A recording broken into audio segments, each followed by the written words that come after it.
Hi, I am Professor Schneiderman. I am your instructor for English 346, also known as Queer Literature. Welcome to class.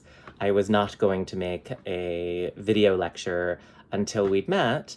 I'm still kind of finding the pace of teaching online and face-to-face. But since I had to open the Blackboard site on the first day of classes, rather than on the first day that we meet, I thought I should probably say hi and explain the quiz. So, queer literature, and I encourage you, if you're uncomfortable with the word queer, don't use it. There are lots of different terms. The most common is probably LGBT. You'll sometimes see a lot more letters, LGBTQIA, LGBTI2S, QA+, and varying versions of this.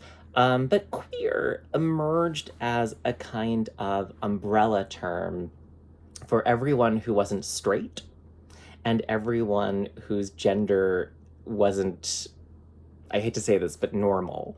And in the 1990s, the word queer became a way of kind of identifying the people who were less interested in kind of, making gay people and lesbian people and bisexual people and transgender people acceptable or included. And I actually think those are really great goals. That's sometimes called assimilationist, that we want to assimilate into a kind of mainstream world and be seen as normal.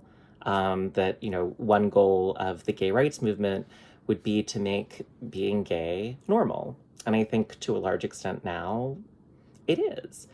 But the word queer was really kind of like, let's keep looking around the edges, right? That like there's actually more going on here than just kind of trying to make one version of an acceptable identity. And that's part of why the identities have kept changing.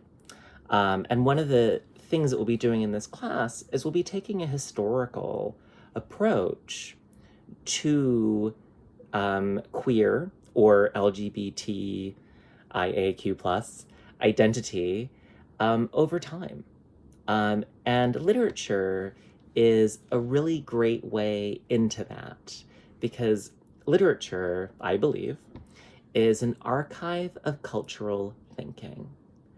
That literature, and I mean this very broadly, I'm including poems, I'm including plays, I'm including novels and television shows and movies, comic books, that literature tells us how people are thinking about something at the time. That if you read a memoir or if you interview someone, they'll often change over time, right? They'll often think about something differently. They'll say, oh yeah, when I was 20, I thought this, but now I see how wrong I was and I think this. And so a real advantage of literature is it stays still. You have these characters who are created, and so you can see how something is being thought in a moment through literature that I think is really valuable. And so as we kind of spend some time in an archive, and an archive is just a fancy word for a collection of things, right? And so we're looking at a bunch of poems, plays, stories, movies that depict and represent LGBTQIA plus people. We'll think about how they're being thought differently over time. And so, and that's a very different approach than we usually take, right? That usually, we have a kind of love is love, or, born this way. We kind of have these ideas that there are these very fixed identities that we often experience as fixed. But when we enter the literature, we often see other possibilities, right? We often see other ways of being or experiencing or organizing desire.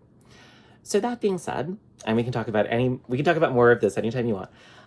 For your first exercise, and this is really more of a check-in. It's not it's in Blackboard as a quiz, but it's really kind of a check-in. I'm just curious, what brought you to class?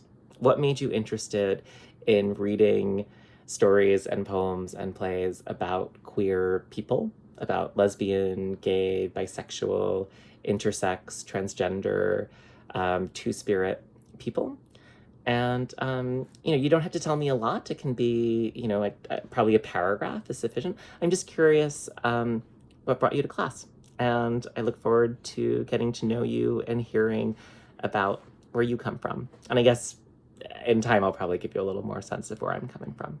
All right. I'll see you in class on Tuesday. Wear your masks. Bye.